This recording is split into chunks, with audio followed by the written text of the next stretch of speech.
Praise the lord. Hallelujah hallelujah. ప్రతి ఒక్కరు రెండు చేతులు చెప్పుకున్నాం. Praise the lord. Hallelujah hallelujah. దేవుడు మిమ్మల్ని కూడా బహుగా ఆశీర్వదించును గాక. ఆమేన్. ప్రార్థన చేస్తాం.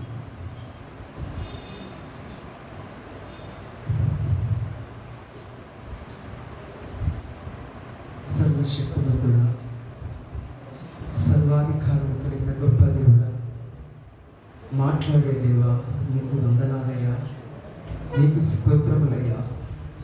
దేవా, సర్వశక్తులు కూడా నీ యొద్దకు వచ్చేదరు అన్నట్లుగా మమ్ములను ప్రభువా నిత్యము నీ యొద్దకు నడిపించుకుంటున్నందుకై నీకు స్తోత్రాలు తెలియజేసుకుంటున్నామయ్యా. మా శక్తి కాదు, మా బలము కాదు, కేవలము నీ కృప వలననే నీవు నాయనా నీ యొక్క దైవావరణంలో నీకు అడుగు పెట్టగలుగుచున్నాము తండ్రి. నీకు వందనాలు నాయనా, నీకు స్తోత్రములయ్యా. మా దినముల యొక్క పరిమాణమును నాయన పొడిగిస్తూ ఉంటున్నందుకు నీకు స్తోత్రాలు తెలియజేసుకుంటున్నామయ్యా. ఈ యొక్క సమయములో నీ యొక్క దైవ సన్నిధిలో దేవా నీ ఘననామాన్ని ఘనపరిచే వాక్యాన్ని మాకు ఇచ్చినందుకు వందనాలు తెలియజేసుకుంటున్నామయ్యా.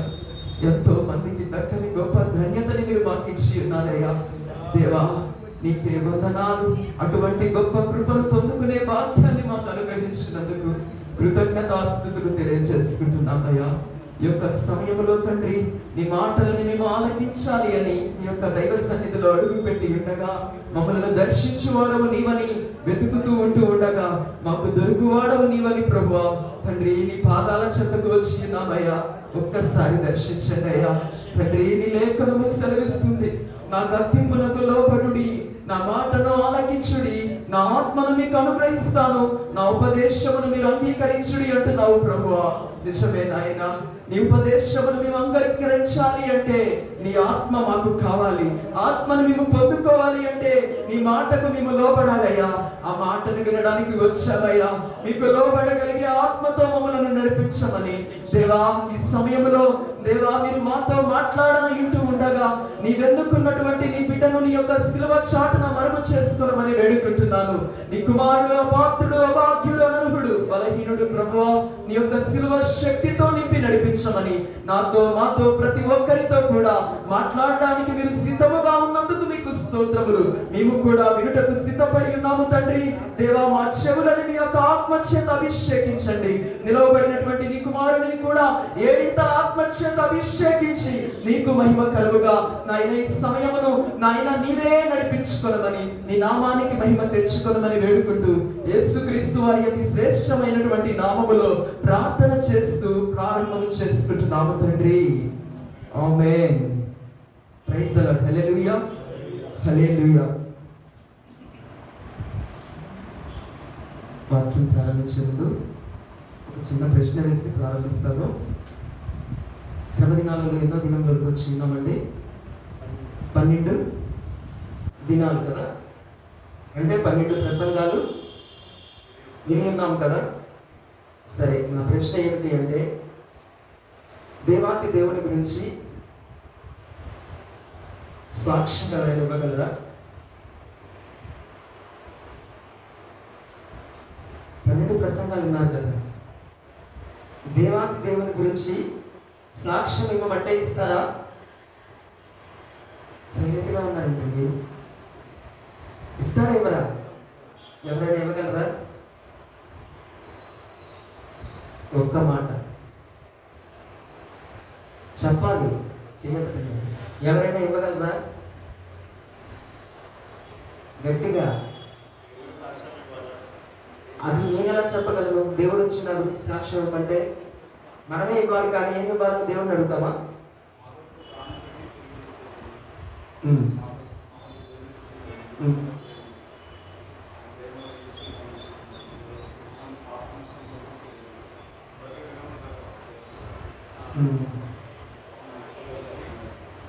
ఓకే, అంటే ఏం చేయాలి? సాక్ష్యం అంటే నోరు తెరిచి చెప్పాలి, అవునా కదా? స్వీట్ తింటే ఏం చెప్తాం? సూపర్గా ఉందంటాము. మరి యేసుక్రీస్తు వారి గురించి సాక్ష్యం ఇవ్వాలి అంటే ఏం చేయాలి? యేసయ్యని అడగాల? ఏం చేయాలి? నోరెత్తి చెప్పాలి. యాక్చువల్గా నేను ఎక్కువ వర్తమానం ప్రిపేర్ అవ్వలేదు, ఎందుకంటే ప్రిపేర్ అవ్వడానికి సమయం కూడా ఎక్కువ లేదు. అయినప్పటికీ ఇందాక రూమ్కి వచ్చిన తర్వాత చెప్పమన్నారు, ఏదైనా సహజంగా చెప్తాము వర్తమానం అనుకున్నాను. కానీ శ్రమదినాలు కదా, దేవాది దేవుని యొక్క శిలువలో దాగి ఉన్నటువంటి మర్మాలనే చెప్తే బాగుంటుంది. ఎందుకంటే మామూలు టైంలో వాటి గురించి ధ్యానించుకోవడానికి సమయం ఉన్నా కానీ దాని జోలికి ఎవరు కూడా వెళ్ళరు. ఎందుకంటే అందరికి ఆశీర్వాదాలు కావాలి, వాగ్దానాలు కావాలి, శ్రమలు అవసరం లేదు. మరి దేవుడు ఇచ్చాడు కదా అవకాశం, కాబట్టి చెప్పాలి అని, ఏం చెప్పాలి అని ఆలోచన చేస్తూ ఉంటే నేను దైవజనులు వాక్యం చెప్తూ ఉండగా నాకు ఒక సెంటెన్స్ గుర్తుకొచ్చింది. ఏమని చెప్పారు? ఆయనని సిలువ వేసే క్రమంలో ఎంతో మంది రోమీలు అక్కడ ఉన్నారు. వారందరూ కూడా ఆయన చేసిన త్యాగాన్ని చూసి ఏమయ్యారు? మారిపోయారా లేదా? మార్పు చెందారు అని దైవజనులు చెప్పారు. ఏం ప్రిపేర్ అవ్వాలి అనుకున్నప్పుడు నాకు ఆ మాటే గుర్తొచ్చింది, ఇంకేం గుర్తు రాలేదు. అందరికీ తెలుసు, యేసయ్య గురించి తెలుసు, యేసయ్య పడిన శ్రమల గురించి తెలుసు. చెప్పమంటే ఫస్ట్ ప్రైజ్ మనకే వస్తుంది. ఎందుకంటే ఆయన ముళ్ళ కిరీటం ధరించాడని, కొరడా దెబ్బలు కొట్టబడ్డాడని, బల్లములతో పొడవబడ్డారని ఫస్ట్ ప్రైజ్ మనకే వస్తుంది. మనకేం తెలుసు? అయ్యే తెలుసు. ఏం తెలుసు? మన కోసం శ్రమలు పడ్డాడు, మన కోసం ఇబ్బందులు పడ్డాడు, మన కోసం ఏడ్చాడు, మన కోసం బాగా బాధపడ్డాడు, ఇవే తెలుసు. కానీ అవన్నీ ఎందుకు చేశాడు? ప్రేమిస్తున్నాడు. ఎందుకు చేశాడు? మారాలి అని చేసి ఉన్నాడు. అవునా కదా? మారాలి అని చేసి ఉన్నాడు కాబట్టే ఆయన సర్వశక్తిమంతుడై ఉండి కూడా మౌని అయి ఉన్నాడు. నువ్వు తెలిస్తే ఏదైనా అవ్వచ్చు. సృష్టిని శాసించగలిగినటువంటి దేవుడు ఏమైనా చెప్పడానికి వచ్చిన వాళ్ళని ఏం చేయొచ్చు కదా. కానీ ఎందుకు చేయలేదు? మారాలి అని ఆయన యొక్క వాంఛ ఉన్నది. అలా అనుకుంటూ ఉంటే ఏం చేద్దాం అనుకుంటే నాకు గుర్తుకొచ్చింది, కోర్టుకి వెళ్తే ఎవరు తీర్పిస్తారు? జడ్జి గారు ఇస్తారు. అందరూ కూడా దేనికి వెళ్తారు? న్యాయం కోసం వెళ్తారు. మొదటిగా ఆయన మాట వినడానికి వెళ్తారు. సరే, యేసయ్యని సిలువ వేశారు, అది అందరికీ తెలిసిన విషయమే. కానీ యేసయ్యని సిలువ వేయడానికి దేవాతి దేవుడు ఒకరిని ఎన్నుకున్నాడు. ఎవరైనా ఒకరు కావాలి కదా. ఎవరు? ఒక అధిపతిని. ఎవరైనా? శతాధిపతి. పరిశుద్ధ గ్రంథంలో నూతన నిబంధనలో చాలా మంది శతాధిపతులు ఉండి ఉన్నారు, తెలుసు కదా అందరికీ. కాకపోతే అందులో మనకి ఒక్కళ్ళు ఇద్దరు మ్యాక్సిమం తెలుసు. ఎవరు చెప్పగలరా? ఎవరైనా శతాధిపతి అనగానే తెలిసిన వాళ్ళు చెప్పండి. అంటే చాలా మంది ఉన్నారు మనకి తెలిసిన శతాధిపతులు. శతాధిపతి ఇశ్రాయేలీలలో ఇటువంటి వాడు లేడు. ఎవరు? అన్యుడు శతాధిపతి, ఆయన ఉన్నాడు. అలానే కొర్నేలి, తెలుసు కదా. అలానే నూతన నిబంధనలో మొత్తము 7 మంది శతాధిపతులు ఉన్నారు. ఆ శతాధిపతుల్లో ఒక అధిపతి ప్రభువైన యేసుక్రీస్తు వారిని సిలువ వేయడానికి దేవుడు ఎన్నుకున్నాడు. ఎందుకంటే కావాలి కదా. ఒక అధిపతి లేకపోతే ఎలా జరుగుతుంది? అక్కడ జరిగే పరిస్థితుల్లో ఒక నాయకుడు అనేవాడు ఉండాలి. ఒక నాయకుని యొక్క న్యాయకత్వంలోనే ఆ సిలువ యొక్క యాగం అనేది జరిగి ఉన్నది. అవునా కాదా? ఇప్పుడు చాలా వద్దా కదా. అందులో భాగంగానే ఒక శతాధిపతి ఉన్నాడు. ఆయనకి పేరు అనేది లేదులే, కానీ బైబిల్లో నాకు కనపడలేదు. ఎవరైనా పేర్లు పెట్టొచ్చు, కానీ నేను కూడా అనుకున్నాను ఏమనంటే ఆయనకు ఒక పేరు ఏం పెట్టుకున్నాను అంటే సిలువ నీడలో ఉన్న శతాధిపతి అని పేరు పెట్టుకున్నాను. ఎందుకంటే ఆయన పేరు లేదు కాబట్టి శతాధిపతి. ఎందుకంటే చాలా మంది ఉన్నారు. ఈయనని ఏ శతాధిపతి అని పిలవాలనుకొని సిలువ నీడలో ఉన్న శతాధిపతి అని చెప్పి అనుకున్నాను. ఆ విధంగానే, ఎందుకంటే పరిశుద్ధ గ్రంథంలో దేవాతి దేవుడు తన కుమారుని లోకానికి పంపించి పాపులమైన మన కొరకు సిలువ మరణము నొందడానికి తన కుమారుని అప్పగించినటువంటి క్రమములో యేసుక్రీస్తు వారి సిలువలో ఎంత సమయము అనుభవించారు? ఎన్ని రోజులండి? నాకు తెలిసి ఎన్ని గంటలు? ఏంటండి? 3 గట్టిగా 3 అవర్స్ అంతేనా?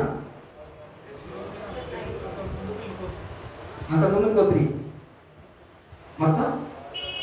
ఫర్ ఎగ్జాంపుల్ నాకు తెలిసి నేను అనుకోవటం 1 డే చెన్నై అనుకుంటున్నాను, అంతే కదా. ఆయన్ని తీసుకొని వచ్చి శ్రమలు పెట్టి తర్వాత శిలువకి ఎక్కించి మరణం నుండి అన్ని జరిగే కార్యక్రమం 24 అవర్స్ ఉంటుంది మేబీ అనుకుందాం. అనుకుంటే ఆ క్రమంలో శతాధిపతి తనతో ఉన్నటువంటిది చాలా చెప్పాలి అంటే చదువుకుందాము. ఆ వాక్య భాగం చదువుకున్నప్పుడు అప్రాక్సిమేట్లీ 15 నుండి 16 గంటల వరకు శతాధిపతి యేసుక్రీస్తు వారితో ఉన్నట్లుగా మనకు అర్థమవుతూ ఉంటుంది. ఏ విధంగా చెప్తారు బ్రదర్ అనవచ్చు అంటే ఆయన అన్ని చూసిన వానిగా ఉండి ఉన్నాడు. ఆ కార్యాలను బట్టి ఆ సమయం అనేది మనము లెక్కించడానికి వీలుగా ఉంటూ ఉంది. కాబట్టి ఆయన ఏమై ఉన్నాడు అంటే శతాధిపతి యేసుక్రీస్తు వారి యొక్క శిలువ మరణములో ఆయన పక్కనే ఉన్నవాడిగా ఉండి ఉన్నాడు. అంతకంటే ముందుగా నేను కొన్ని మాటలు చెప్పి వర్తమానంలోకి వెళతాను. ఇందాక చెప్పాను కదా, నూతన నిబంధనలో ఎంతమంది శతాధిపతులు ఉన్నారు అని చెప్పాను? 7. ఎవరైనా నోట్ చేసుకుంటే చేసుకోండి, ఎందుకంటే నాకు ఇందాక అది ఐడియా వచ్చి ఏమో శతాధిపతి అన్నారు కదా, చాలా మంది ఉన్నారు కదా, ఆయనేనా అని నా డౌట్ వచ్చింది. వచ్చి కొన్ని చూసుకుంటే 7 శతాధిపతుల గురించి చూసుకుందాం ఒకసారి. మొదటిగా కపెర్నహూములో ఉన్నటువంటి శతాధిపతి, కపెర్నహూము శతాధిపతి లూకాసు వార్త 7వ అధ్యాయము 1వ వచనం నుండి 10వ వచనం వరకు వ్రాయబడి ఉంటుంది. నేను దాని గురించి చెప్పాలి అనుకోవటం లేదు, మీకు రిఫరెన్స్ ఇవ్వాలని ఆశపడుతున్నాను. మొదటిగా కపెర్నహూములో ఉన్నటువంటి శతాధిపతి లూకాసు వార్త 7వ అధ్యాయము 1వ వచనం నుండి 10వ వచనం వరకు. రెండవది నేను చెప్పాలి అనుకున్న ఈరోజు వర్తమానము సిలువ యొద్ద ఉన్న శతాధిపతి, లేకపోతే సిలువ నీడలో ఉన్న శతాధిపతి. మత్తయి సువార్త 27వ అధ్యాయము 50వ వచనం నుండి 54వ వచనం వరకు. అదే విధముగా లూకాసు వార్త 23వ అధ్యాయము 44వ వచనం నుండి 47వ వచనం వరకు. మత్తయి సువార్త 27వ అధ్యాయము 50వ వచనం నుండి 54. లూకాసు వార్త 23వ అధ్యాయము 44 నుండి 47. మూడవదిగా కొర్నేలు అనే శతాధిపతి. అపోస్తుల కార్యములు 10వ అధ్యాయము 1వ వచనం నుండి 7వ వచనం వరకు. అపోస్తుల కార్యములు 10వ అధ్యాయము 1వ వచనం నుండి 7వ వచనం వరకు. 4వ శతాధిపతి పౌలు గారిని బంధించినటువంటి శతాధిపతి. అపోస్తుల కార్యములు 22వ అధ్యాయము 25వ వచనం నుండి 29వ వచనం వరకు. అపోస్తుల కార్యములు 22వ అధ్యాయము 25వ వచనం నుండి 29వ వచనం వరకు పౌలు గారిని బంధించినటువంటి శతాధిపతి. 5, 6 చూసుకుంటే అపోస్తుల కార్యములు 23వ అధ్యాయము 23వ వచనంలో ఇద్దరు శతాధిపతులు అని రాయబడుతూ ఉంటుంది. వారెవరంటే పౌలు గారిని యెరూషలేము నుండి ఫెలిక్స్ యొద్దకు తీసుకొని వెళ్ళే క్రమములో వాడబడినటువంటి శతాధిపతులు. అపోస్తుల కార్యములు 23వ అధ్యాయము 23వ వచనము. ఆఖరి శతాధిపతి 7వ శతాధిపతి. ఆయన పేరు యూలి అని బైబిల్లో రాయబడి ఉన్నది. అపోస్తుల కార్యములు 27వ అధ్యాయము 1వ వచనము. అపోస్తుల కార్యములు 27వ అధ్యాయము 1వ వచనము. సరే, వాక్య భాగంలోకి వెళదాము. శతాధిపతి అంటే ఎవరు? శతాధిపతి అంటే ఎవరు? 100 మందికి పైన వారికి, లేకపోతే 100 మందికి అధిపతి. అంటే అధిపతి అనేవాడు కూల్గా ఉంటాడా? చెప్పాల్సి వస్తే బైబిల్లో ఆ ఉన్నటువంటి అధిపతి ఎవరంటే రోమీయుడు. రోమీయులు చాలా క్రూరమైనటువంటి వారు, అంటే చాలా ప్లెజెంట్ గా కూల్ గా అందరినీ కూడా ఆహ్వానించే వారు కాదు. మరి ముఖ్యంగా చెప్పాలి అంటే యూదులు అంటే పడనే పడదు. యూదుల ఎడల కఠినమైనటువంటి హృదయము కలిగినటువంటి వారు రోమీయులు. ఆ రోమీయులకు సంబంధించినటువంటి వాడు శతాధిపతి.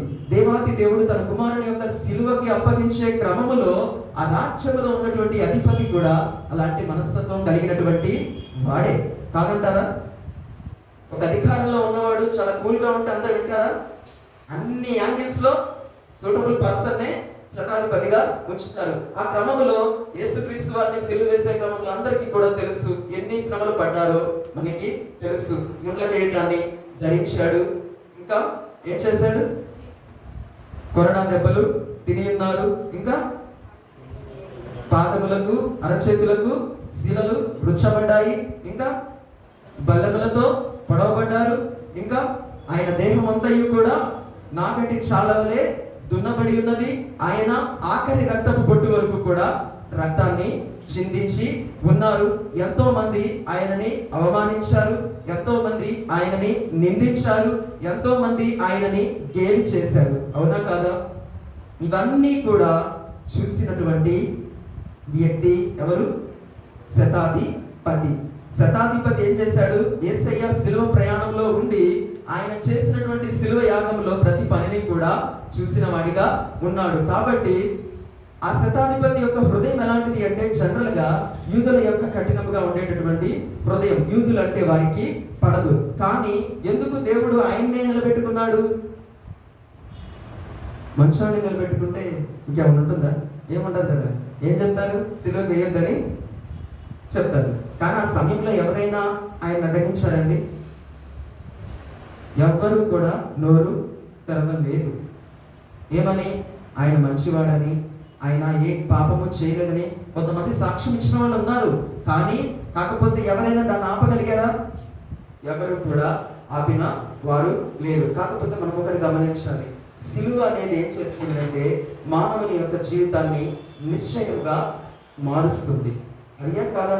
దేవుని బిడ్డల యొక్క నిరీక్షణ ఏమైనది? విశ్వాసం ఏమైనది? సిలువ ఎందుకు వచ్చిన వాడు నిశ్చయంగా మారాల్సిందే. మారకపోతే సిలువలో శక్తి లేదు అని అర్థం. మారుతారు ఖచ్చితంగా.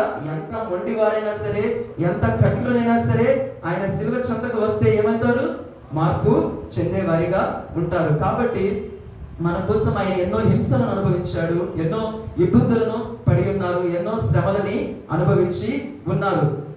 అవన్నిటినీ కూడా మనమందరము కూడా ఎలా ఎరిగి ఉన్నాము? ఎలా ఎరిగి ఉన్నాము? వాక్యం ద్వారా. కానీ ఆనాడు ఆ శతాధిపతి ఎలా ఎరిగి ఉన్నాడు? ప్రత్యక్షంగా చూసి ఉన్నాడు. అవునా కదా? అంటే ఆయన గురించి చెప్పారు కదా. ఎక్కడుంది? మత్తయి సువార్త 27:50 నుంచి చదవండి. యేసు మరలా బిగ్గరగా కేక వేసి ప్రాణం విడిచెను. అప్పుడు దేవాలయపు తెర పైనుండి క్రింది వరకు రెండుగా చినిగెను, భూమి వణికెను, బండలు బద్దలాయెను, సమాధులు తెరవబడెను. నిద్రించిన అనేక మంది పరిశుద్ధుల శరీరములు లేచెను. వారు సమాధులలో నుండి బయటకు వచ్చి ఆయన లేచిన తర్వాత పరిశుద్ధ పట్టణంలో ప్రవేశించి అనేకులకు అగుపడి శతాధిపతియు అతనితో కూడా ఉన్న యేసునకు కావలి ఉన్నవారును భూకంపమును జరిగిన కార్యములన్నిటినీ చూచి మిక్కిలి భయపడి నిజముగా ఈయన దేవుని కుమారుడని చెప్పుకొని. దేనిని బట్టి ఆయన దేవుని కుమారుడని చెప్పాడు? జరిగినటువంటి కార్యాలను చూసిన వాడు, ఎరిగిన వాడు, అనుభవపూర్వకముగా అక్కడ ప్రత్యక్షంగా చూసినటువంటి వాడు ఇస్తున్నటువంటి సాక్ష్యం ఏమని? నిజముగా ఈయన దేవుని కుమారుడని చెప్పుకొనిరి. మరి ఒక రిఫరెన్స్ లూకా సువార్త 23వ అధ్యాయము చదవండి. అప్పుడు రమారమి మధ్యాహ్నమాయెను. అది మొదలుకొని 3 గంటల వరకు ఆ దేశమంతటి మీద చీకటి కమ్మెను. సూర్యుడు అదృశ్యుడాయను. గర్భాలయపు తెర నడిమికి చినిగెను. అప్పుడు యేసు గొప్ప శబ్దముతో కేక వేసి, తండ్రి, నీ చేతికి నా ఆత్మను అప్పగించుకొనుచున్నానెను. ఆయన ఇలాగు చెప్పి ప్రాణము విడిచెను. శతాధిపతి జరిగినది చూచి ఈ మనుష్యుడు నిజముగా నీతిమంతుడై ఉండెనని చెప్పి దేవుని మహిమ పరిచయం. ఎవరిస్తున్నటువంటి సాక్ష్యం? శతాధిపతి. శతాధిపతి దేనికోసం ఎన్నుకొనబడ్డాడు? యేసుక్రీస్తు వారిని సిలువకు వేయడానికి అధిపతిగా, అధికారిగా నిలవబడినటువంటి ఆ యొక్క శతాధిపతి యేసుక్రీస్తు వారి గురించి ఇస్తున్నటువంటి సాక్ష్యం. అవునా కాదా? ఇప్పుడు ఎందుకు యేసుక్రీస్తు వారు ఆయన ఎన్నుకున్నారు? అర్థమైందా? ఎందుకు ఎన్నుకున్నారు? సాక్షిగా. అంతకంటే ముందుగా ఆయన కూడా మారాలి అని ఎన్నుకున్నాడు. అంటే ఆయన ఊరకనే మారాడా? ఊరికనే మారాడా? మారలేదు.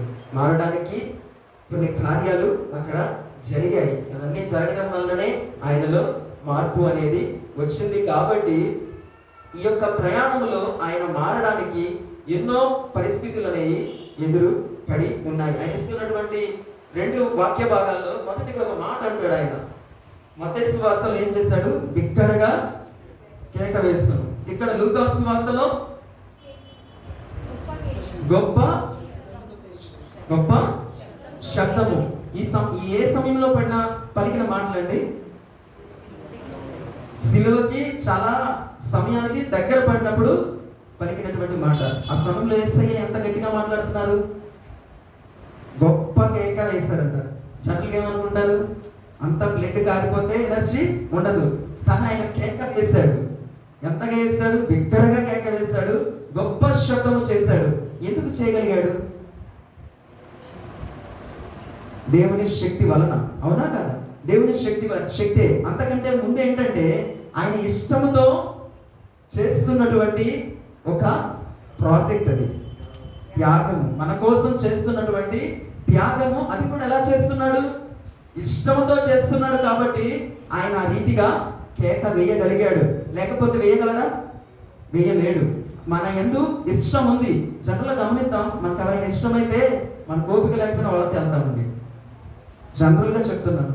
మనకి ఎవరైనా ఇష్టమైతే మనం మంచాన పడున్నా వెళ్తాము. ఎందుకు? వాళ్ళంటే ఇష్టం. యేసయ్యకి మన ఇష్టం కాబట్టి బాధలో కూడా ఏం చేస్తున్నాడంటే బిగ్గరగా కేక వేస్తున్నాడు. మనుషులైతే గమనించండి. ఒకవేళ అప్పటిదాకా బెడ్రీడంగా ఉన్నా, ఒకవేళ మనం అలా మూలుగుతూ ఉంటే మనల్ని తీసుకెళ్ళని కొంతమంది ఏం చేస్తారు తెలుసా? ఆ టైంలో యాక్టివ్గా యాక్ట్ చేస్తూ ఉంటారు. ఎందుకంటే యాక్టివ్గా ఉంటే మనల్ని కూడా తీసుకెళ్తారని. అవునా కాదా? అవునా కాదా? అవును. అవునా? కాకపోతే యేసయ్య అలా యాక్ట్ చేయలేదు. మనల్ని ఎంతగానో ప్రేమించాడు. ఎందుకు ప్రేమించాడు అంటే మనందరినీ కూడా ఆయన క్షమించి ఉన్నారు కాబట్టే ఆయన మనల్ని ప్రేమించేవాడిగా ఉండి ఉన్నాడు. మనం ఈ రోజుల్లో ఎవరిని కూడా ప్రేమించలేకపోతున్నామంటే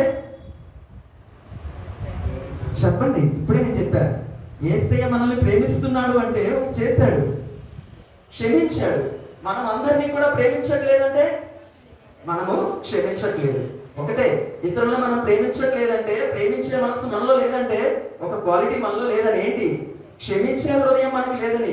క్షమించే హృదయం నీలో ఉంటే ఆటోమేటిక్గా నువ్వు అందరినీ ప్రేమిస్తావు. యేసయ్య మనల్ని ప్రేమించాడు అంటే మన పాపములన్నిటినీ కూడా క్షమించాడు. కాబట్టి శాశ్వతమైనటువంటి ప్రేమతో, కపటము లేనటువంటి ప్రేమతో, డంబము లేనటువంటి ప్రేమతో, ఒక్క మాటలో చెప్పాలి అంటే లోపము ఎంచని ప్రేమతో మనల్ని ప్రేమించి ఉన్నాడు. ఈ లోకంలో మనుషులు ఏం చేస్తారో తెలుసా? నీలో అది ఉంది, నాలో ఇది ఉంది అని ఏం చేస్తూ ఉంటారు? చాలా చాలా చాలా రకాలుగా. లోకంలో నాలుగు పక్కన పెడితే దేవుని బిడ్డలుగా పిలువబడుతున్నటువంటి మనమే మన ప్రక్క వారిలో లోపాన్ని ఎంచుతూ ఉంటాం. ఒక విశ్వాసి ఇంకొక విశ్వాసిలో లోపం, ఒక సేవకుడు ఇంకొక సేవకుడిలో లోపం. ఈ రోజుల్లో ప్రసంగాలు, ఈ రోజుల్లో జరిగే వాక్య పరిచర్య కూడా అలానే ఉందండి. వాళ్ళల్లో అది ఉంది, వీళ్ళల్లో ఇది ఉంది, ఆ లోపం ఉందని చెప్తున్నారు. కానీ ఎవరైనా సిలువను కూర్చున్నటువంటి వార్తను బోధిస్తున్నారా? ఎవరు బోధించట్లేదు.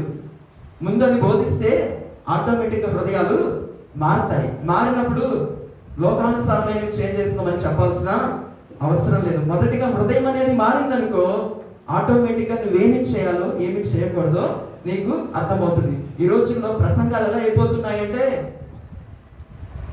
చెప్పొచ్చో చెప్పకూడదు కానీ చెప్పలేను, ఆ సేవకుడు అలా ఉన్నాడు, ఆ సేవకుడు అలా ఉంది, ఆ సంఘం అలా ఉంది అంటే చూసే చూపులు ఎలా ఉన్నాయంటే వాళ్ళలో ఉన్న లోపాలని. వచ్చే రీల్స్ కానీ వచ్చే క్లిప్స్ కానీ ప్రతి ఒక్కటి కూడా ఎవరికి కావాలండి? వాళ్ళు ఎంత అందంగా ఉంటే మనకేంటి? దేవుని వాక్యం అంతకంటే అందంగా ఉంది కదా, అది చూడట్లేదు. వాళ్ళు కట్టుకున్న చీరలు, లేకపోతే వాళ్ళు వేసుకున్న సూట్లు అవి అవసరమా? అవి అవసరమా? గొప్ప గొప్ప పరిశుద్ధులు అలా చెప్పారా ప్రసంగాలు? గొప్ప గొప్ప ప్రసంగికులు ఆత్మను ఏ రీతిగా సంపాదించారు? సిలువను గురించినటువంటి సత్య వాక్యాన్ని ప్రచురించారు కాబట్టే ఆత్మలని సంపాదించుకోగలిగారు. ఈ రోజుల్లో ఆత్మలు సంపాదించుకోవడానికి గల కారణం ఏంటంటే బోధలు ఇతరులలో ఉన్న లోపాలను ఎంచే రీతిగా ఉన్నాయి. యేసుక్రీస్తు వారు ఎక్కడైనా సరే నీలో అది ఉంది, నీలో అది ఉంది అని చెప్పినట్టు ఎక్కడైనా ఉందా?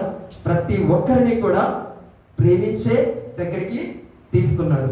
దేవుని యొక్క సన్నిధిలో దేవుని బిడ్డలు మన దగ్గరికి నడిపించుకోవాలి అంటే ఆయన ప్రేమతోనే ప్రతి ఒక్కరిని క్షమిస్తే ఆటోమేటిక్గా వాళ్ళ దగ్గరికి వస్తారు, నీ ప్రేమని చూస్తారు. అదే రీతిగా ఈ యొక్క శతాధిపతి ఏం చేసి ఉన్నాడు అంటే యేసుక్రీస్తు వారి యొక్క శిలువ యాగములో తన ప్రక్కనే ఉన్నవాడు. చెప్పాలి అంటే యేసయ్య అధిపతి ఫేస్ టు ఫేస్ ఉన్నట్లేనా లేదా? ఇంకా చెప్పాలంటే యేసుక్రీస్తు వారి కింద ఉంటారు, శతాధిపతి ఎక్కడ ఉంటాడు? కొద్దిగా ఎంతైనా హై ప్లేస్ అంటే ఫిజికల్ గా గమనిస్తే జడ్జి గారు పైన ఉంటారు, దోషులు వాళ్ళందరూ ఎక్కడ ఉంటారండి? కింద ఉంటారు. అంటే పక్కన ఉన్న వాళ్ళైనా చూడకపోవచ్చు కానీ అయితే ఖచ్చితంగా చూస్తాడుగా జరిగేవన్నీ. అలాగా చూసినటువంటి వ్యక్తిగా ఉండి ఉన్నాడు. ఈ శతాధిపతి మారడానికి గల కారణాలు ఏంటి చెప్పగలరా?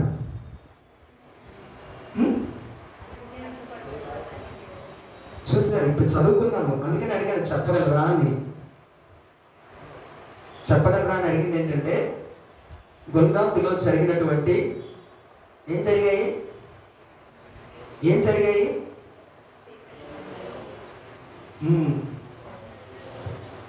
భూకంపం వచ్చింది,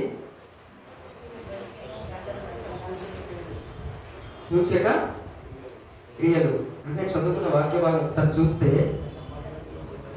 52వ వచనం అండి. అంతకంటే ముందు యేసు మరలా బిగ్గరగా కేక వేసి ప్రాణము విడిచని, అది పక్కన పెడదాం.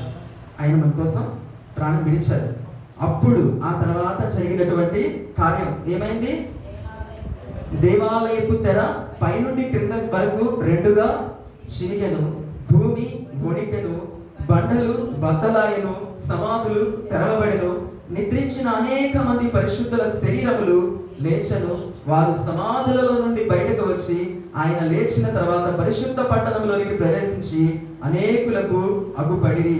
ఇందాక లూకాసు వార్తలో చదువుకున్న విషయంలో ఒకటి ఉంటుంది.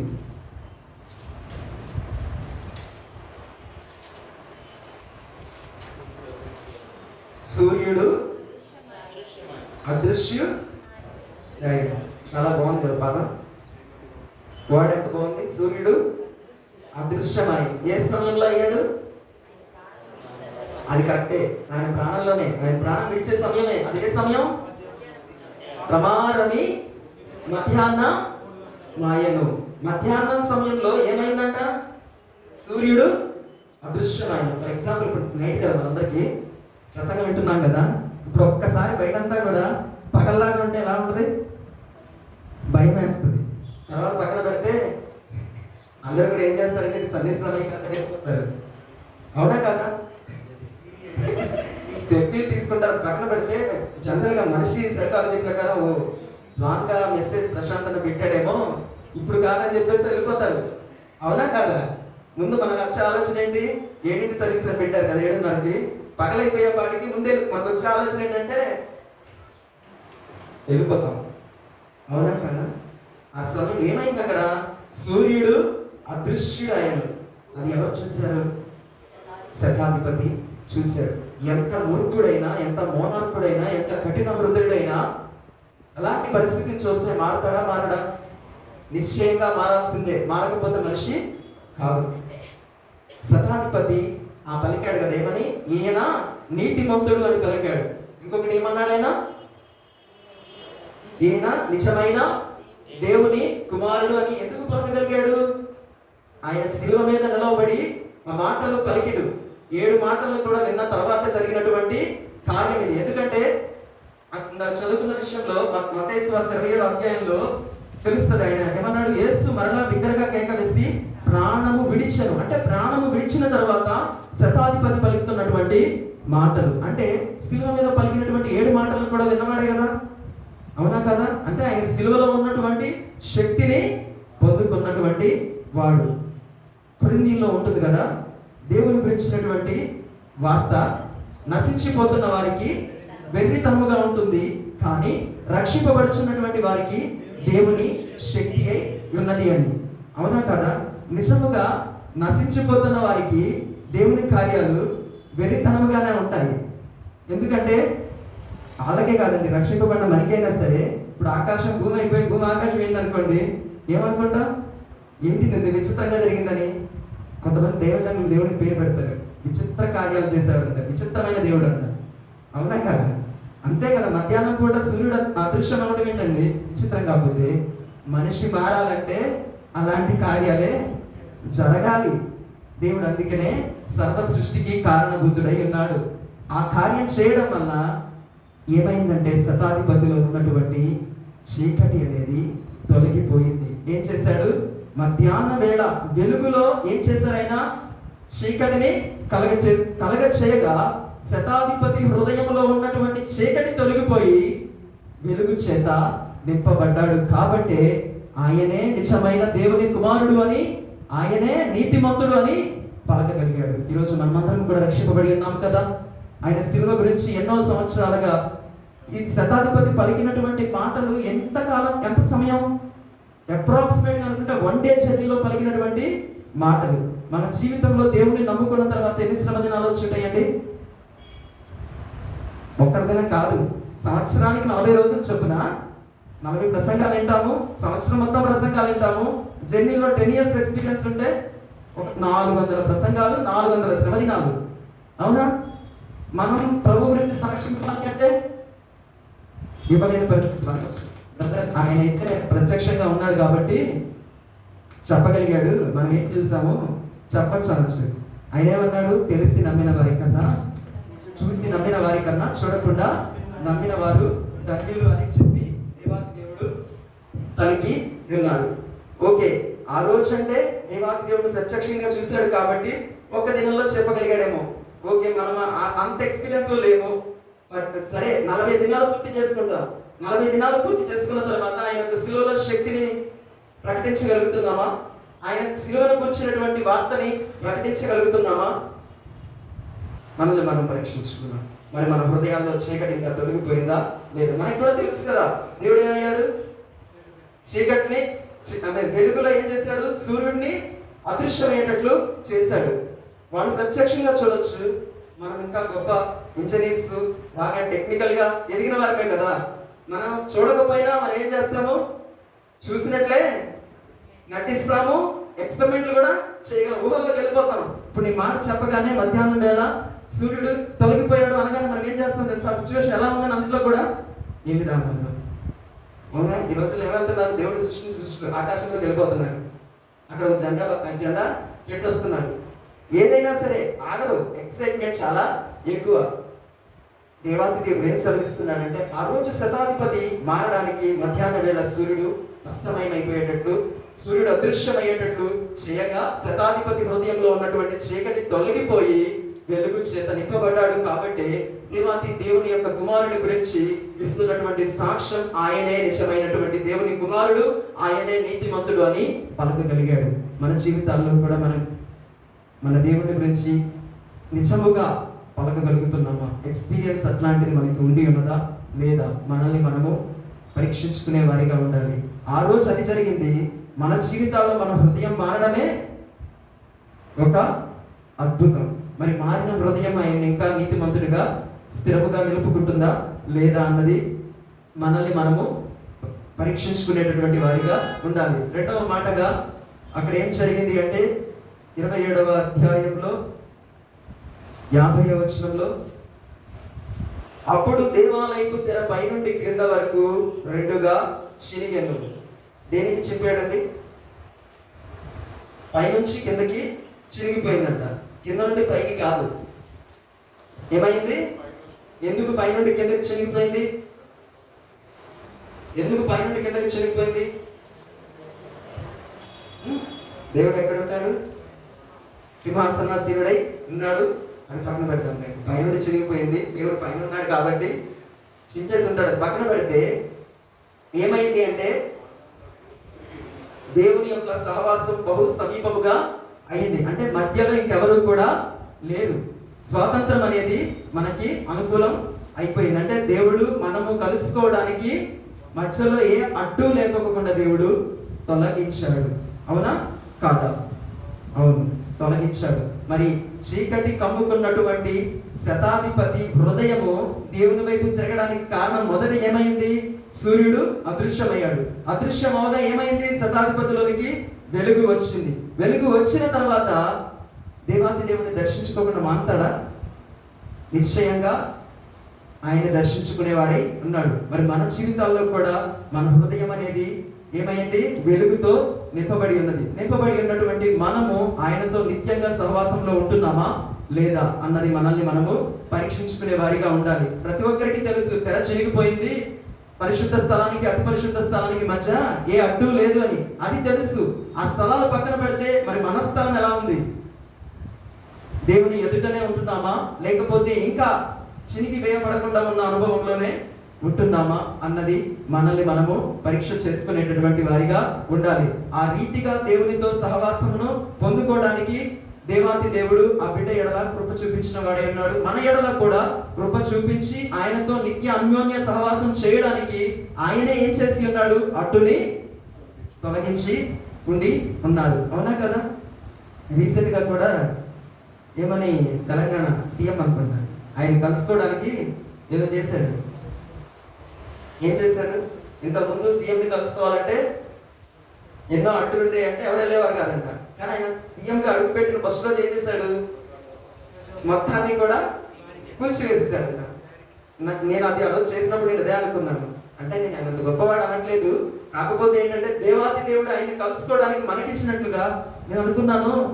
మనిషి గురించి మనకి ఎవరికి చెప్పలేదు, ఎవరు ఎలాంటి వాళ్ళని మనము ఫిజికల్ గా చూస్తాం, కానీ హృదయం ఎలా ఉంటుందో మనకి తెలియకపోవచ్చు. నేను అనుకున్నాను, ఓకే ఇది మంచికైతే బాగుండు, చెడుకైతే ఏమి చేయలేమని.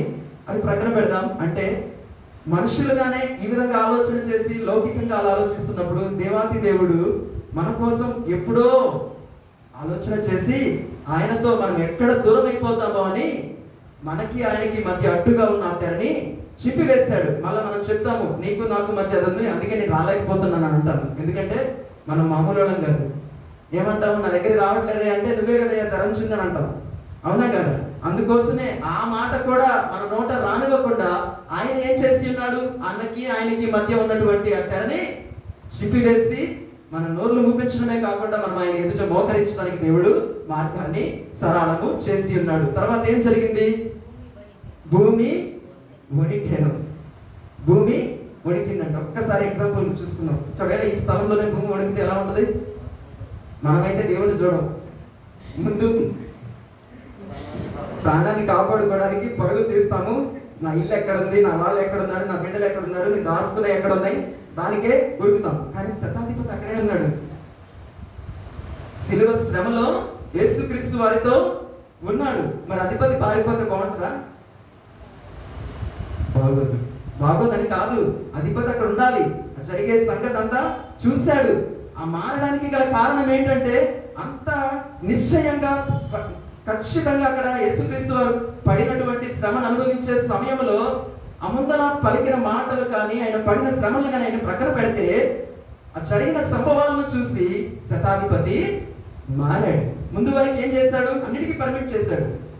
ఎవరొచ్చి బలములతో పొడిచినా పిలాతు దగ్గరకు వచ్చి పిలాతు ఏం చేస్తాడు? సేఫ్ చేయాలని చూస్తాడు. కాకపోతే ఏం చేస్తాడు? అప్పగిస్తాడు. కనీసం అప్పగించినైనా సరే మారతారని మారలేదు. ఎంతో మంది పిడిగుతులు గుద్దుతారు, ముళ్ళ కిరీటాలు గుచ్చుతారు, బలములతో పొడుస్తారు, కొరడాలతో కొడతారు. ఇవన్నీ చేసినా ప్రక్కన పెడితే ఆయన తర్వాత జరిగినటువంటి కార్యము ప్రతి మనిషి యొక్క నేత్రాలను తెరిపింపబడేటట్లుగా ఉండి ఉన్నది. ఎందుకంటే మనిషి ఎంత గొప్ప త్యాగం చేసినా కానీ అంతగా మారడు. కానీ మనిషి చెయ్యలేనటువంటి కార్యాలు ఎవరైనా చేయగలిగితే నిశ్చయంగా ఏం చేస్తాడు? సాగిల పడిపోతాడు. అందుకే దేవాది దేవుడు ఆయన యొక్క శక్తిని ప్రభావితం చేశాడు మారడానికి. అది ఆయన శక్తా కాదా? ఎలా జరుగుతుందండి? పైనుండి కిందకున్న తెర చినిగిపోవడం ఏంటి, లేకపోతే సూర్యుడు అదృశ్యమైపోవడం ఏంటి, లేకపోతే ఏమైంది భూమి వణకటం ఏంటి? ఆయన తలుచుకుంటే వణకుండా చేయగలడుగా? ఎందుకు వణికించాడు? తెలుసుకోవాలి, ఆయన శక్తిని తెలుసుకోవాలి అంటే ఆయన చెయ్యాలి. కాబట్టి ఆయన యొక్క శక్తి ఏంటో ఆ యొక్క పరిస్థితుల్లో అక్కడ ఉన్న వాళ్ళందరూ కూడా తెలుసుకునేటట్లుగా దేవుడు చేశాడు. అందుకని నేను సేవకులు పలికారు, అక్కడ చాలా మంది మారు మనసు పొంది దేవుణ్ణి అంగీకరించారని. ఎందుకు అంగీకరించారంటే అక్కడ జరిగినటువంటి కార్యాలు అలాంటివై ఉన్నాయి. ఈ విధంగా శతాధిపతి యొక్క హృదయంలో ఉన్న చీకటి తొలగిపోయింది. దేవునికి ఆయనకి మధ్య ఉన్నటువంటి సహవాసం అనేది దగ్గర అవటమే కాకుండా ఏమైంది అంటే ఆయన యొక్క హృదయం అనేది బద్దలైంది.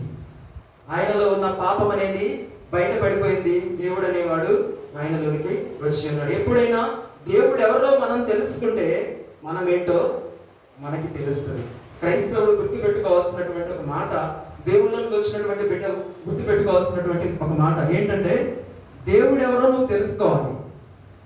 దేవుడు ఎవరో నువ్వు తెలుసుకుంటే ఎవరెన్ని చెప్పినా కానీ నువ్వు యాక్సెప్ట్ చేయవు. చాలా మంది అంత్య దినాలలో పక్కత్రోవ పట్టించడానికి ఎన్నో మాటలు చెబుతారు. అవన్నిటి నుండి కూడా మనం కాపాడబడాలి అంటే మనం ఏం తెలుసుకోవాలి? దేవుడు ఎవరో ముందు తెలుసుకోవాలి. అది తెలుసుకుంటే మనమేంటో మనకి తెలుస్తుంది. మనమేంటో మనకి తెలిసినప్పుడు నిశ్చయంగా మన జీవితాన్ని మనము మార్చుకుంటాం. ఎప్పుడు? దేవుడు పరిశుద్ధుడు అని మనకి తెలిసినప్పుడు మనం ఎంత పాపులమో మనకి అర్థమవుతుంది. దేవుడు ఎంత నీతిమంతుడు అని మనకి తెలిసినప్పుడు మన నీతి ఏంటో మనకి అర్థమవుతుంది. ఆయన గుణాలతో మనల్ని కంపేర్ చేసుకున్నప్పుడే మనం ఏంటో మనకి అర్థమవుతుంది. అసలు తగ్గింపు అంటే ఏంటంటే ఆయన ఎవరో తెలుసుకోవాలి, మనం ఏంటో ఎరగటమే నిజమైనటువంటి తగ్గింపు. దేవాది దేవుడు తనను తానే తగ్గించుకున్నాడు మనకి ప్రత్యక్షపరచుకోవడం కోసం. మనల్ని మనము తగ్గించుకోవడం అంటే ఏంటంటే ఆయన ఎవరో తెలుసుకుంటే ఆటోమేటిక్గా మనల్ని మనము తగ్గించుకున్నట్లే. ఎందుకంటే దేవుని యొద్దకి అందరూ కూడా రారండి. దేవుని దగ్గరికి వచ్చేవారు ఏదో ఒక త్యాగం చేసే వస్తారు. వారి జీవితంలో అనుభవం అనేది ఎంతో మాధుర్యంగా ఉంటుంది. ఇక్కడ శతాధిపతి యొక్క హృదయం అనేది కూడా రద్దలు అయ్యింది. ఆయన యొక్క నిర్జీవమైనటువంటి స్థితి తొలగిపోయి జీవంలోనికి అడుగు పెట్టడానికి కారణమయ్యింది. ఆ తర్వాత బండలు బద్దలాయను, సమాధులు తెరవబడెను, నిద్రించిన అనేక మంది పరిశుద్ధుల శరీరములు లేచను.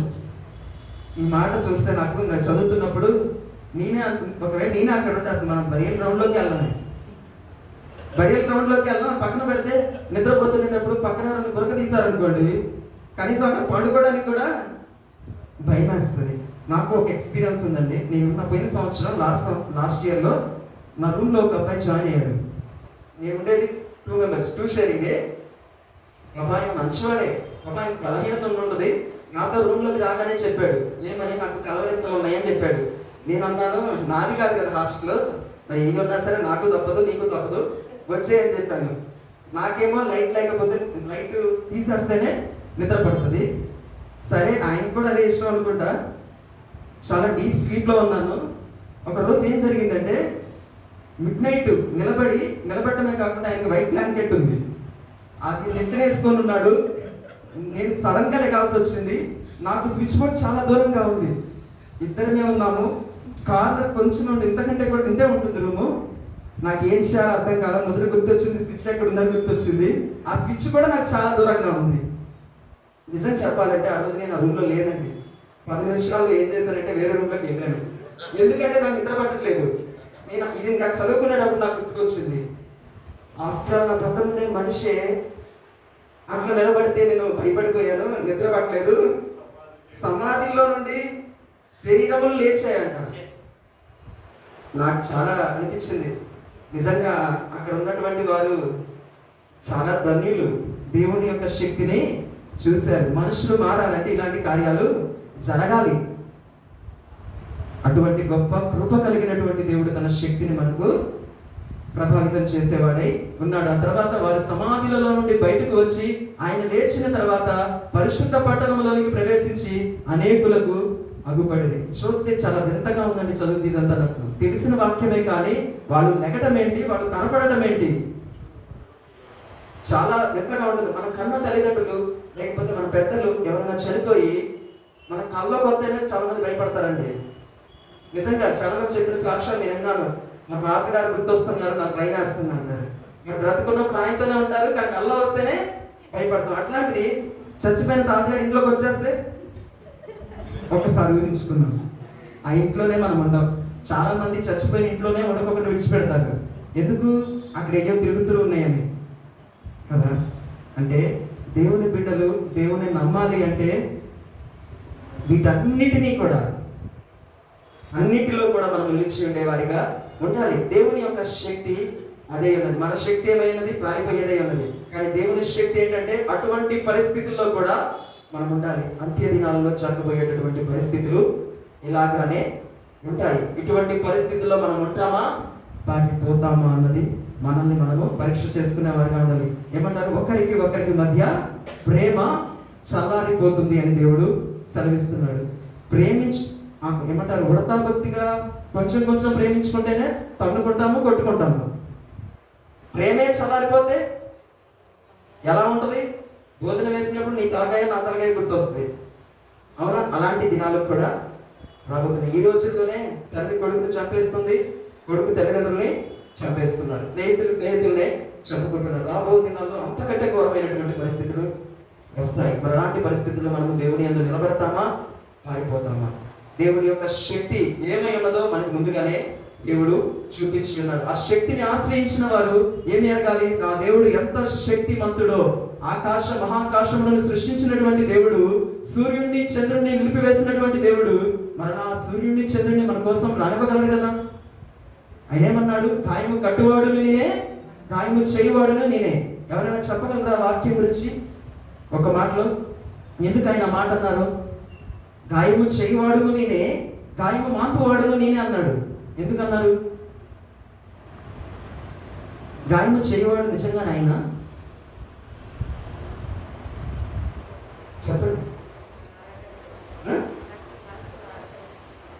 ఒక డాక్టర్ ఆపరేషన్ చేయాలంటే ఏం చేయాలి? ప్రాక్టీస్ అనే కాదు, ఆపరేషన్ చేయాలంటే ముందు కొయ్యాల్సిందే. అంటే ఏం చేయాలి? గాయం చేయాలి. నిన్ను హీల్ చేయాలి అంటే గాయం చేయాలి. నిన్ను స్వస్థపరచాలి అంటే ఆయన ఏం చేయాలి?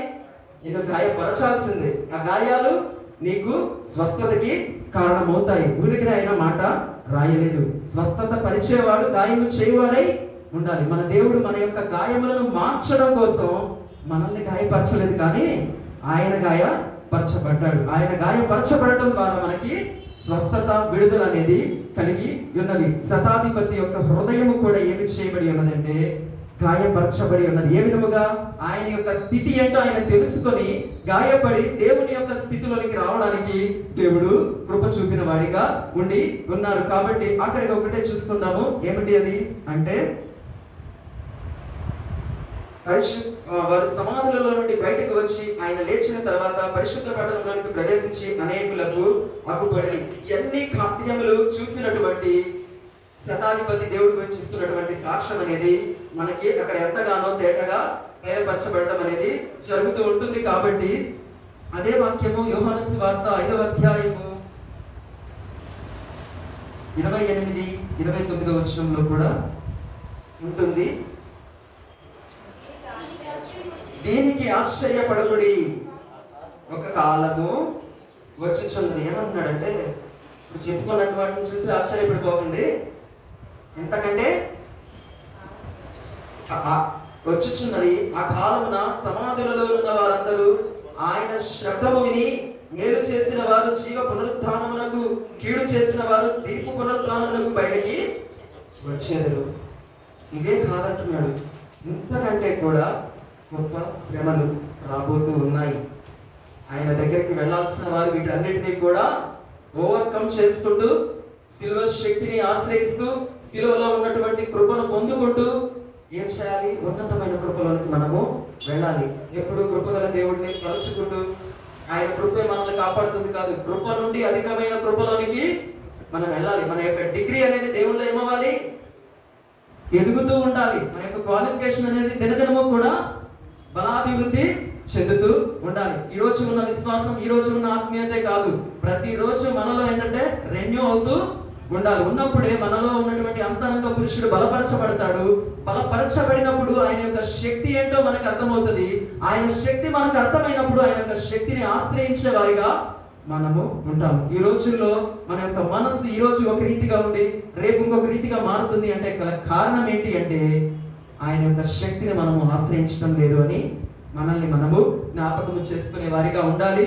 అంతేకాకుండా ఏదో శక్తి అంటే తెలుసుకున్న వారిగా ఉంటున్నాము, కానీ ఆ శక్తిని అనుభవించిన వారిగా మనము లేకపోతున్నాము. కాబట్టి ఈ రోజుల్లో మనము ప్రతి చిన్న గాలి తుఫానుకు లేకపోతే చీకటి కెరటాలకు పడిపోతూ మన శక్తి సరిపోకుండా ఇతరుల మీద ఆధారపడుతూ బ్రతుకుతూ ఉన్న జీవితాలు ఈ రోజుల్లో లేకపోలేదు. ఒక్కొక్కరికి ప్రార్థన చేసుకోవడానికే శక్తి సరిపోదండి, ఆరాధించడానికి సమయం సరిపోదు, సమయం లేదు అంటారు. ఏమంటారు? సాకులు చెప్తూ ఉంటారు. మన యొక్క జీవితం పడిపోయింది అనడానికి గల కారణాలు ఏంటంటే ఆయన యొక్క శక్తి మనలో నుండి తొలగిపోయింది అనే అర్థము చేసుకోవాలి. కాబట్టి శతాధిపతి జీవితంలో ఉన్నటువంటి చీకటి తొలగిపోవడానికి దేవుడు ఎన్నో గొప్ప కార్యాలు చేశాడు. ఒక్క శతాధిపతి జీవితంలోనే కాదు, అక్కడ ఇంకా చాలా మంది జనములు ఉన్నారు, ఎంతో మంది ఆయన ఇబ్బంది పెట్టి ఉన్నారు. వారందరికీ కూడా మారి ఉంటారు, నిశ్చయంగా మారుతారు. అధిపతే మారినప్పుడు, ఒక అధిపతి మారిపోతే అక్కడ ఉన్న సంస్థానం అంతా మారిపోతుందా లేదా? నిశ్చయంగా మారింది. నేను ఎందుకు వాళ్ళందరి గురించి చెప్పలేదంటే, ఒక నాయకుడే మారిపోతే ఆయన పాలనలో ఉన్న వాళ్ళందరూ ఆయన ఏం చెప్తే అది చేస్తారు. అంటే శతాధిపతే దేవుడు, నిజమైన దేవుని కుమారుడు అని, ఆయనే నీతిమంతుడు అని పలికాడు అంటే ప్రతి ఒక్కరి నోట అదే పలికేటట్లు చేయగలరా లేడా? చేయాలి, నిశ్చయముగా చేయాలి. ఈ రోజుల్లో సంఘాలు కూడా దేవుని గురించి తెలుసుకున్నటువంటి వార్త ఏమై ఉన్నది? రక్షింపబడుతున్న వారికి శక్తి ఎప్పుడు అవుతుంది అంటే ఆయనను గురించి తెలియపరచబడిన సిలువను గురించిన వార్తని ప్రకటించినప్పుడే అది శక్తిగా మారుతుంది. అర్థమైందని చెప్పిన మాట. ఎప్పుడు ఎదురు ఉన్నటువంటి విశ్వాసుల్లోనూ ఆత్మీయుల్లోనూ అన్యుల్లోనూ దేవుని శక్తి విడుదలవుతుంది అంటే ఆయనను గూర్చిన అనగా సిలువను గూర్చిన వార్త ఏమవ్వాలి? ప్రత్యక్ష పరచబడాలి. ప్రతి సంఘములోను, ప్రతి బలిపీఠములోను, ప్రతి కుటుంబములోను మన నోట ఏముండాలి? సిలువ శక్తి అనేది విడుదలవ్వాలి. ఆయన సిలువ రక్తము ద్వారానే ప్రతి పాపికి విడుదల, ఆయన నామములోనే స్వస్థత, ఆయన ద్వారానే విమోచన, ఆయన యందే రక్షణ. అవునా? సెలవిచ్చాడా లేదా దేవుడు? ఆయన నమ్మాలి అంటే ఏం చేయాలి? ఆయన శక్తి ఏంటో ప్రతి ఒక్కరికి కూడా ప్రత్యక్ష పరచాలి. అంటే చాలా మంది సంఘాల్లో దేవుడి గురించి వాక్యం చెప్పేటప్పుడు సిలువ గురించి చెప్తూ ఉంటారు. కొన్ని సంఘాల్లో పాపం గురించి, పాపాన్ని విడిచిపెట్టడం గురించి, తగ్గింపు గురించి ఎందుకు చెప్తారు అంటే మెయిన్ కాన్సెప్ట్ అనేది మనసులోకి వెళ్ళిపోతే ఆటోమేటిక్గా తర్వాత అన్నీ కూడా సరి చేయబడతాయి. మనం ఏంటో మనం తెలుసుకొని మన జీవితాన్ని మార్చుకుంటే ఖచ్చితంగా మనం ఎలా ఉండాలో మనకి అర్థమవుతూ ఉంటుంది. కాబట్టి మనల్ని మనం పరీక్ష చేసుకునే వారిగా ఉండాలి. మనం ఆత్మీయతలో ఎదగాలి అంటే నిత్యము ఆయన యొక్క సిలువని ఆశ్రయించే వారిగా ఉండాలి. ఆయనలో ఉన్న శక్తిని వినేవారిగా కాదు, ఆ శక్తిని మనము చూడగలగాలి. అటువంటి కార్యాలు మన జీవితంలోనే దేవుడు చేయగలడు. ఎప్పుడు? ఆయన్ని ఆశ్రయించినప్పుడు. ఆయన ఆశ్రయించినప్పుడే ఆయన యొక్క కార్యాలని మనము చూడగలము. శతాధిపతికి తప్పలేదు, ఎందుకంటే ఒక ఉద్యోగిగా దేవుడు అక్కడ ఆయన్ని నిలవబెట్టి ఉన్నాడు. అనుకొని ఉండొచ్చు, ఎప్పుడు ఏం చచ్చిపోతాడో నేను వెళ్ళిపోవచ్చు అనుకోవచ్చు. అవునా కదా? మనిషే కదా, అనుకోవచ్చు. అనుకున్నప్పటికీ కొన్ని సమయాల్లో దేవుడు కీడు రప్పిస్తాడు. అంటే నేను ఆ మాట అనొచ్చానకూడదు, ఎందుకో తెలుసా? ప్రతి దాని ద్వారా మనకి పాఠం అనేది నేర్పిస్తాడు. ఇతరులు గాయపరచడం కూడా మన జీవితంలో ఒక కార్యం చేయడానికే. ఇప్పుడు ఎవరైనా సరే ఏదైనా అంటారు, నువ్వేంట్రా ఎంత బలహీనుడివి, కించపరిచి మాట్లాడుతుంటారుగా చులకనగా. అలాంటి మాటలు ఎందుకు మాట్లాడతారంటే వాళ్ళు మాట్లాడాలని కాదు. కొన్ని మొండి హృదయాలు మారాలి అంటే దేవుడు కొంతమంది అలాంటి వాళ్ళని తీసుకొస్తాడు. వాడు ఆ మాట అంటేనే నువ్వు మారగలవు. ఎన్నిసార్లు సేవకుడు చెప్పినా సరే నువ్వు మారవు, కానీ నీ పక్కన ఉన్న స్నేహితుడు నువ్వు అదిరా అని ఒక మాట అన్నాడా, నన్ను అంటాడా అని నీలో తెలియని ఒక పౌరుషం వచ్చి ఏం చేస్తావు? మారుతావు. దేవుడికి తెలుసు ఎవరిని పట్టుకోవాలో, ఎక్కడ పట్టుకోవాలో అన్నీ ఆయనకు తెలుసు. మారాలి అంటే ఆ విధంగా చేయగలిగిన దేవుడు ప్రతి దాన్ని కూడా మన జీవితంలోనికి ఎందుకు ఆహ్వానిస్తాడంటే మన బ్రతుకులు మారాలి అని, మనం ఆయనతో ఉండాలి అని. ఎవరినైనా సరే, ఎంత పాపినైనా సరే చేర తీసుకోగలిగినటువంటి దేవుడు మనం ఆరాధిస్తున్నటువంటి దేవుడు. మనము కూడా అలానే ఉండాలి అని దేవుడు కోరుకుంటూ ఉన్నాడు. అటువంటి హృదయం మనకి కావాలి అంటే ఆయన శక్తి ఏంటో మనము ఎరగాలి. ఆయన మొదటి మాట పలికాడు, ఏమైనాడు? తండ్రి వీరేమి చేయించున్నారో వీరు ఎరుగని కనుక వీరిని క్షమించుడి అని. ఎందుకు ప్రథమంగా పలికాడు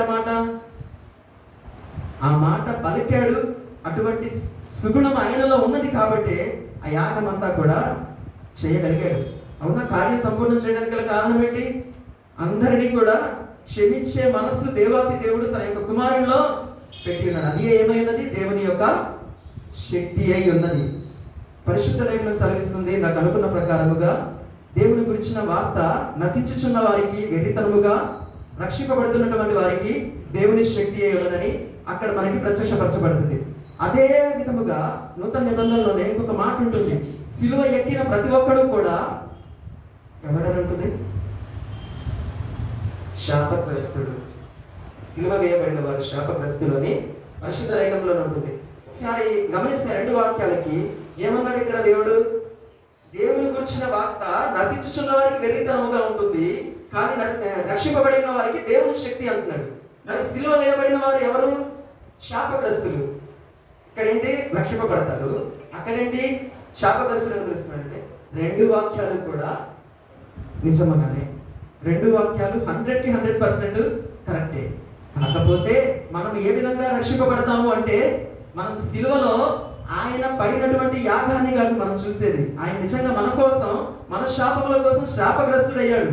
అది చూడకూడదు. అది అవ్వడానికి ఆయన ఏం చేశాడు? మొదటిగా మనల్ని క్షమించాడు, రెండవదిగా మనల్ని ప్రేమించాడు.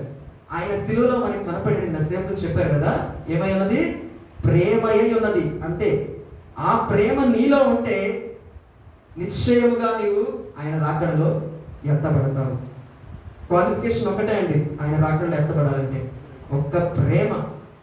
ప్రేమించడం నేర్చుకోండి, నీకేం అవసరం లేదు.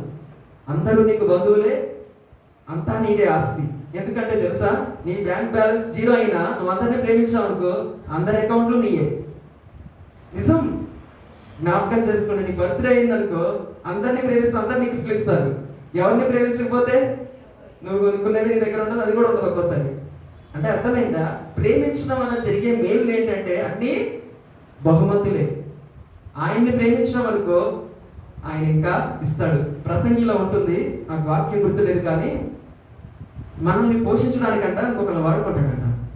అది చదివితే నాకు చాలా వింతగా ఉంటుంది. అంటే ఇప్పుడు నాకు ఉద్యోగం లేదనుకోండి, నన్ను పోషించడానికి ఏ తెంగరుండో లేకపోతే ఎవరినో వాడుకొని నన్ను పోషించేటట్టు చేయాలి. అంటే దేవుడు అందుగా మాట అన్నాడంటే ఆయన ఆశ్రయించిన వారికి వాగ్దానం దేవుడు సెలవిచ్చాడు కదా, ఏంటది? ఆయన ఆశ్రయించిన వారు వర్ధిల్లింపబడతారని ఈ మాస వాగ్దానంగా దేవుడు అనుగ్రహించున్నారు లేదా? ఆయన ఆశ్రయిస్తే నిన్ను ఏ విధంగా వర్ధిల్లింపబడతాడంటే నీ కళ్ళు చెదిరిపోయేటట్లు చేయగలరు. మధ్యాహ్నం పూట ఏ రీతిగా అయితే సూర్యుడు అదృశ్యమయ్యేటట్టు చేశాడో, నీ చేతిలో చిల్లు కావలేకోకుండా నీ కడుపు నిండా భోజనం చేసే కృపను దేవుడు అనుగ్రహించేవాడే ఉన్నాడు. ఆనాడు కార్యాలు వాళ్ళు ఏం చూశారు, మనం ఈ కార్యాలు చూడాలి అంటే ఏం చేయాలి? ఆయన వల్ల మనం అందరినీ కూడా ప్రేమించే వారిగా ఉండాలి. ఒక్క ప్రేమ, ఆ ప్రేమ మనలో ఉంటే ఏదైనా సరే సాధించుకోగలం.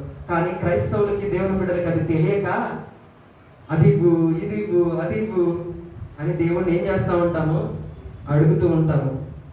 నాకు చాలా సంతోషం అండి. చాలా మంది దైవజనులు గొప్ప గొప్ప కారులో తిరుగుతూ ఉంటారు కదా, అవునా కదా? కొంతమంది సేవకుల గురించి చెప్పనండి, ఎందుకంటే ఈ రోజుల్లో ఒక సేవకుడు ఇంకొక సేవకుడి గురించి అయి చెప్తూ ఉన్నారు, సేవకులు అలా ఉండకూడదు, సేవకులు ఎలా ఉండకూడదు అని చెప్పి. నా పర్సనల్గా నేను చెప్తున్నాను, దేవుడిని ఆశ్రయించినటువంటి వారిని దేవుడు ఏం చేస్తానన్నాడు? వర్ధిల్లింప చేస్తానన్నాడు. నువ్వెవరో చెప్పడానికి అలా ఉండకూడదు ఇలా ఉండకూడదని. దేవుడు ఏం చూస్తాడు? హృదయాలని చూసే దేవుడు, అవునా కాదా? ఆయన ఏమై ఉన్నాడు? 10,000లో అతి సుందరుడై ఉన్నాడు. మరి ఆయన బిడ్డలమై ఉన్న మనం కూడా ఎలా ఉండాలి? అడవిలో జవదరు వృక్షం వలె మనం ఉండాలి.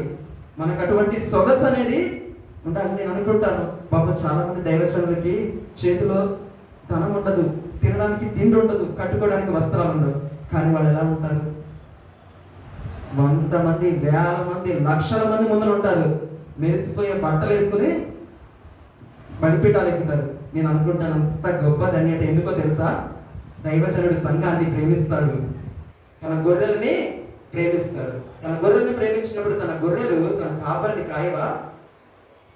ఏది కావాలో అది దేవుడు సమకూర్చేటట్లు చేస్తాడు. అంటే లాజిక్ తెలియక ఎన్నెన్నో అడుగుతూ ఉంటాము. కానీ ఎటేటే మన బ్యాంక్ బ్యాలెన్స్ ఫుల్ అయిపోవాలి అంటే ఒక్కటే చేయాలి. ఆయన ఏ రీతిగా ప్రేమించి మనల్ని సొంతం చేసుకున్నాడు, మనకి కావాల్సినవన్నీ మనం సొంతం చేసుకోవడానికి మనము కూడా అందరినీ ప్రేమించాలి. అదొక్కటి ప్రాక్టీస్ చేస్తే లైఫ్లో ఏ లోటు ఉండదు, ఏ ఇబ్బంది ఉండదు. నువ్వు ఎలా ఉంటావంటే నీటి ఓరన నాటబడిన పచ్చని మొక్కవలే ఉండటమే కాకుండా నీ దగ్గరికి నలుగురు వచ్చి బ్రతికి సేద తీర్చుకొని సమృద్ధి పదముల వారు కూడా ఉండేటట్లు దేవుడు చేస్తాడు. అది ఆశీర్వాదం. ఏంటంటే దేవుని బిడ్డలుగా ఆశీర్వదింపబడ్డాము అనడానికి నిశ్చయత ఏంటి అంటే, మనం ఆశీర్వదింపబడి మనం బంగ్లాలు కట్టుకొని మనం బిర్యానీలు తింటూ మనం బట్టలు కట్టుకుంటే అది ఆశీర్వాదమే కాదు. అవునండి? అవునా కాదా? ఆశీర్వాదనా కాదు. ఇతరులను ప్రేమిస్తే ఏమవుతుంది? యేసే ఏమన్నాడు? నిన్ను నాతో కూడా పరదేశిలో ఉంచుకుంటానన్నాడు. అంతేకాకుండా ఆయన యొక్క సింహాసనాన్ని మన కోసం కూర్చుండబెట్టడానికి ఇస్తానన్నాడు. మనం కూడా ప్రేమించే దానిలో ఉండాల్సింది ఏంటి తెలుసా? మనది కాదు, మనది ఏంటి? అందరిది. ఆ మనస్సు అనేది మనలోనికి వస్తే, అంటే ఆ మాట అనడానికి చాలా గట్స్ కావాలి. ఇప్పుడు నాకు ఇక్కడ కూర్చున్న మనలో కూడా ఆలోచన ఉంటుంది, మనది అందరిది అయితే ఎట్లా? ముందర వచ్చేస్తుంది, అందరిది అయితే ఎట్లా? కానీ అదియే దేవుని యొక్క మనస్సు ఉన్నది. ఒక్కసారి ఆ విధంగా మనం ప్రాక్టీస్ చేస్తే తెలియని ఆనందం ఉంటుంది, తెలియని సమృద్ధి అనేది ఉంటుంది. ఒకడు నీకు 1,00,000 రూపాయలు ఇచ్చినా నీకు ఆనందం ఉండదు. కానీ నువ్వు ఒకడికి 10 రూపాయలు ఇచ్చావనుకో తెలియని ఆనందం అనేది ఉంటుంది. ఇవ్వచ్చు, 1 కోటి రూపాయలు నీ బ్యాంక్ బ్యాలెన్స్లో వేసినా ఏమంటావు? థ్యాంక్స్ బ్రదర్ అని చెప్తావు అంతే. కానీ ఏ ఆనందం రాదు. కానీ నువ్వు ఒకటికి 10 రూపాయలు ఇచ్చావనుకో, ఎందుకంటే ఎవరన్నా అంటారు, రోడ్డు మీద వెళ్తే దగ్గరికి ఒక 10 రూపీస్ లేకపోతే ఒక బిర్యానీ ప్యాకెట్ కొనిచ్చామనుకో, ఆ రోజు కాదు, ఎంతో ఏదో సాధించిన ఫీలింగ్ ఉంటుంది. ఎందుకు? మనం ఇచ్చాం కదా. అంటే ప్రేమిస్తే ఆనందం అనేది అలా ఉంటుంది. దాచుకుంటే ఎలా ఉంటుందంటే 1 కోటి రూపాయలు వచ్చినా కానీ ఏ ఆనందం ఉండదు. కానీ దేవుడు మన నుండి కోరుకునేది ఏంటంటే ఆయన ప్రేమ మనలో ఉండాలి, ఆ ప్రేమ అందరికీ కూడా చెందాలి. అలా చెందినప్పుడే ఆయన ప్రేమలో మనం అందరం కూడా పాలుభాగస్తులు అయిన వారేమో. ఇంకొక మాట చెప్పాలి అంటే, ఆయన యొక్క సిలువలో మనందరము కూడా పాలుభాగస్తులు అయిన వారము, ఆయన సిలువని మోసేవారు. అంతేకాని సన్నిధికి వస్తున్నాను, వాక్యం చదువుతున్నాను, వాక్యం బోధిస్తున్నాను, పాటలు పాడుతున్నాను, ఆయన సిలువ మోస్తున్నాను, ఇది కాదు. ఆయన సిలువ మోయడం అంటే బైబిల్ పట్టుకోవడం, ప్రసంగాలు వినడం, ఇది కాదు. ఆయన సిలువలో ఏం మోసాడు? ప్రేమని మోసాడు. మనం కూడా అదే ప్రేమ సిలువలో మోయాలి. ఇతరులని ప్రేమించడం అంత కష్టమే. మోయడం అంటే ఏంటో తెలుసా? కఠిన హృదయాలను సైతం చేర తీసుకోవడం అంటే నీ హృదయాన్ని నీవు చంపుకోవాలి. అదే నువ్వు మోసేటటువంటి సిలువ. అంతేకాని ఒక 10,000 పెట్టి బైబిల్ కొనుక్కున్నాను, చాలా పెద్దగా ఉంది, మోసేస్తున్నాను, లేకపోతే ఒక 10,000 పెట్టి మంచి తెల్ల వస్త్రాలు కట్టుకున్నాను అంటే రంగురంగులు వేసుకోకుండా వైట్ క్లాత్స్ వేసుకున్నాను, సిలువను వెంబడిస్తున్నాను, అది కాదు. మన హృదయం తెల్లగా ఉండాలి, అందరినీ ప్రేమించేలాగా ఉండాలి. సిలువని మోయటం అంటే, సిలువని ఆశ్రయించడం అంటే, సిలువలో ఉన్న శక్తిని పొందుకోవటం అంటే ఆయన యొక్క ప్రేమని మనం ఇతరులకి పంచడమే. శ్రమ దినాలను అనుభవిస్తున్నటువంటి మనం అందరం కూడా రక్షింపబడుతున్న వారికి ఏమైనది? దేవుని శక్తి అయినది. శ్రమ దినాలు కాదు, మనకి ఏమైనాయి? మహిమకరమైనటువంటి దినాలు. అసలు పేరు అనేది అది పెట్టకూడదు. ఎవరికి శ్రమ దినాలు? నశించిపోతున్న వారికి శ్రమ దినాలు, ఎందుకంటే మారాలి కాబట్టి. మనకేమైంది? మహిమకరమైనటువంటి దినాలై ఉన్నాయి కాబట్టి శ్రమలని మనకు మహిమలుగా మార్చేటటువంటి దేవుని మనం కలిగిన ప్రేమ దేవుని బిడ్డగా ఎప్పుడు ఆయనలో ఉన్నప్పుడు ఆయన గుణం మనలో పారాలి. మన జీవితం ఒక పారే సెలయేరుగా ఉండాలి. మన బ్రతుకు ఒక ఉదుకే నీటి ఓటగా ఉండాలి. అప్పుడే మన దగ్గరికి అందరూ కూడా వస్తారు, ఆశీర్వదింపబడతారు, ఎంతో మందికి ఆశీర్వాదకరంగా ఉంటారు. కాబట్టి దేవుడు మన అందరినీ కూడా అటువంటి శిలువ శక్తితో నింపి నడిపించును గాక అని దేవుడు మనకి శ్రమిస్తున్నాడు. కాబట్టి ఈ కొద్ది మాటలు దేవుడు మన వీటిలో దీవించును గాక. చిన్న ప్రార్థన చేసుకుందాం ప్రతి ఒక్కరు కూడా మోకరిగా. దేవుడు ఇచ్చినటువంటి అవకాశం, దేవుని సన్నిధిలో ఉన్నటువంటి మనము, దేవుడు అనుగ్రహించినటువంటి ధన్యత. ఎందుకంటే అనాది కాల సంకల్పము చొప్పున తల్లి గర్భములో పిండముగా రూపింపబడక మునిపే, జగత్తు పునాది వేయబడక మునిపే నేను నిన్ను ఎరిగి ఉన్నాను అని సెలవిస్తున్నటువంటి దేవుడు. నిన్ను కన్న తల్లి అయినా నిన్ను మరచునేమో, నీ తండ్రి అయినా నిన్ను విడిచినేమో, కానీ నేనెన్నటికీ కూడా నిన్ను విడువను, ఎడబాయను అని వాగ్దానం చేశాడు. ముదిమి వచ్చే వరకు కూడా నేను నిన్ను ఎత్తుకొని చంట పెట్టుకొని ముద్దాడి లాలించే దేవుడను నేను అని సెలవిస్తున్నాడు. యుగ సమాప్తి వరకు కూడా సదాకాలము నేను నీకు తోడై ఉంటాను అని వాగ్దానము చేయించిన దేవుడు. కలిగిన ప్రేమైన దేవుని బిడ్డలారా, సిలువలో దేవాది దేవుడు చేసినటువంటి త్యాగముని చూసిన వారిగా మనమందరము కూడా ఉండి ఉన్నాము కదా. ఆయన యొక్క శక్తిని ఆశ్రయిస్తున్నటువంటి మనము, ఆయన యొక్క కార్యాలను ఎరిగి ఉన్నటువంటి మనము మన జీవితాలలో ఆయన శక్తి చేత నింపబడుతున్నామా లేదా అన్నది మనల్ని మనం పరీక్ష చేసుకునే వారిగా ఉండాలి. ఎంతకాలం మన జీవితాలు ఈ రీతిగా ఉండాలి? దేవాది దేవుడు అందుకోసం మనల్ని పేరు పెట్టి పిలుచుకోలేదు. ప్రియమైన దేవుని బిడ్డలారా, ప్రతి ఒక్కరికి కూడా ఆయన రూపులోనికి రావాలి అని, ఆయన సారూప్యంలోనికి మనము రావాలి అని, ఆయన కలిగి ఉన్న మనస్సు మనము కలిగి ఉండాలని ఆయన శిలువ యాగమై ఉన్నారు.